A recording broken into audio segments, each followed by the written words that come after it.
The Pokkén review is live right now, Pokkén discussion. Yeah. And so, Zach, you have a little bit of news to go along with Pokkén and just some other Pokemon gaming news in general. So let's get into that without further ado.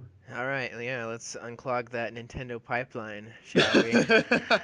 My gosh, we had talked about that behind the scenes. Yeah. Doing the news segment and calling it like we were coming up with a whole bunch of ideas of like what possibly to like should we do a news segment where we're like, all right, let's unclog that weekly Nintendo pipeline and Yeah. like do some cheesy little like going. Well, I think you had said unclog the Nintendo pipeline or Yeah. the, but I had mentioned like going into it, like your Mario when you're going down the Oh pipeline, yeah. and you're just over there unclogging it, just taking a deep plunge into it and just splunging hard. No, I'd also like we had talked about the pipeline, like I think the Toadstool times, Yeah. like Mario and Luigi's report, or just like I think we said like My Nintendo News, but that's already taken by My Nintendo News, Mhm. Me News and stuff like that. But I like the pipeline thing, especially the Yeah. way you said it with such a kind of creepy voice. Yeah.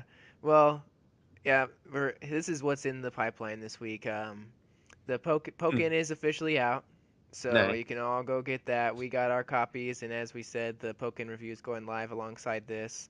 So yeah, go get that. We're both loving it a ton, and it's also getting really good reviews. IGN gave it an 8, but they did complain about how it has super deep mechanics. Gaming Age gave it a 91.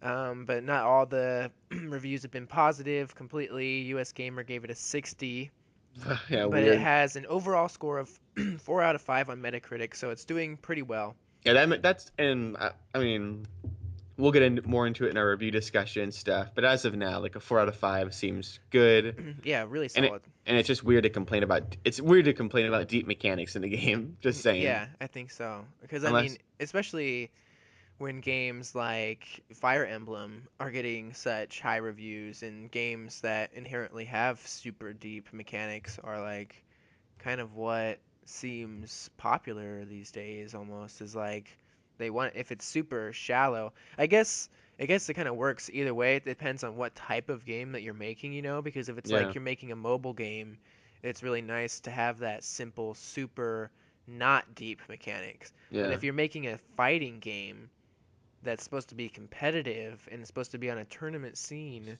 yeah. I I would mean, think that it's not a valid tournaments complaint. in the name, like it's called Pokkén Tournament. Like Right. it's out of the gate meant to be something more, a little bit hardcore than Pokemon, which itself has deep mechanics. I Yeah. mean, learning typing and just all this different stuff you need to know with items and boosting and all of the, like that has lots of deep mechanics itself, and so you can't even have the excuse that but it's Pokemon, it should be a little bit lighter. Like no, Yeah. that's ridiculous. Right. But we'll talk more about that in our review Yeah, discussion. definitely. It's That just seems a bit heading into that deep in discussion that we are going to have that we a still little bit have of to a record. tease for the kind of Yeah. stuff we'll talk about over there. So go over there, listen to that.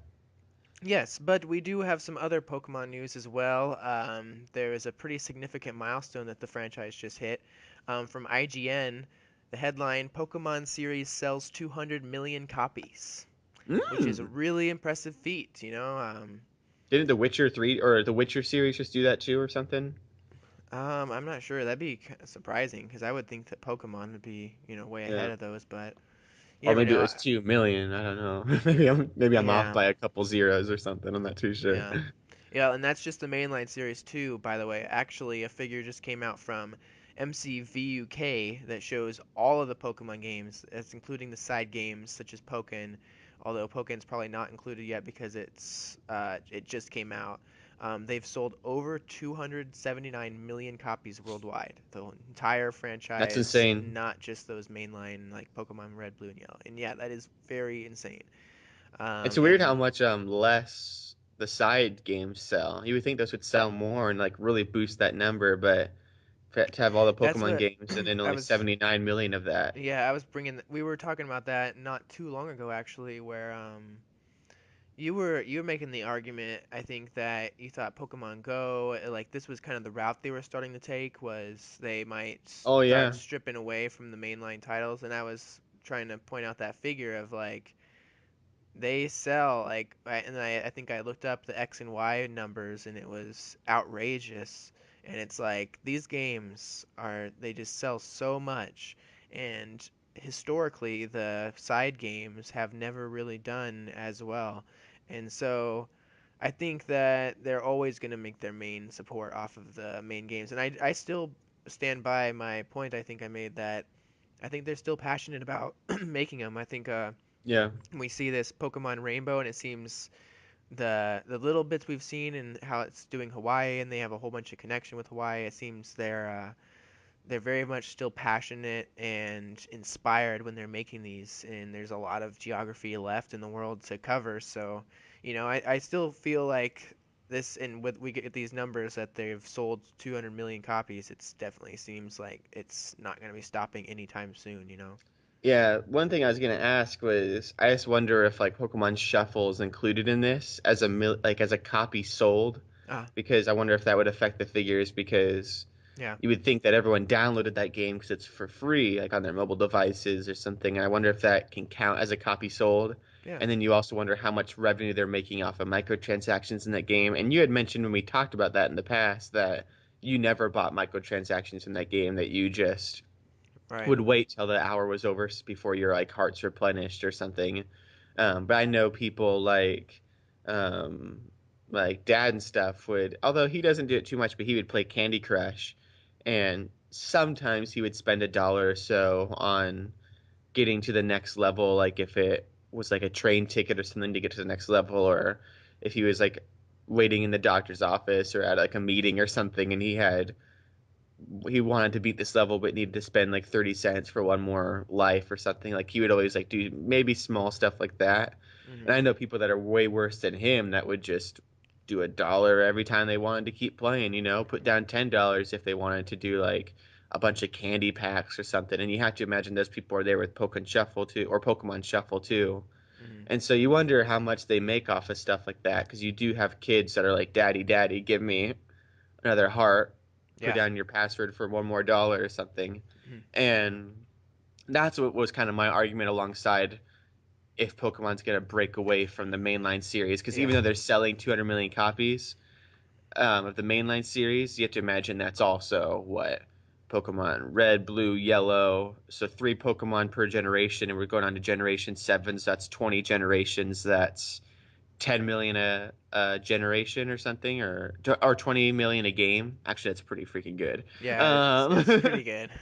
um but yeah, I mean, but still though, you have to imagine if they're giving out these mobile games for free to Hmm, so many people, and then everyone, like those millions and millions of people that have a free Pokemon Shuffle, spend a few bucks on getting their hearts replenished, yeah, or with Pokemon Go, if they end up spending a few bucks on, I don't even know what the microtransactions will be in that game, but you have to imagine they'll be there because it's a mobile game and it's Pokemon. They're gonna try to make money somehow off of this incredible idea. uh-huh, Or Pokemon Comaster, which has or microtransactions.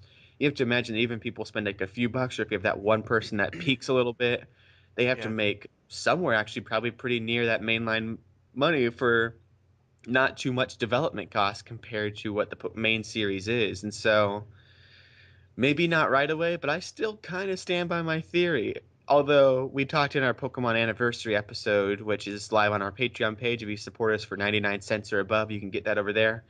We did talk about how Sun and Moon may be repeating the cycle of the whole Pokemon franchise and universe. And so maybe they're right, not yeah, stopping soon, but I don't yeah. know.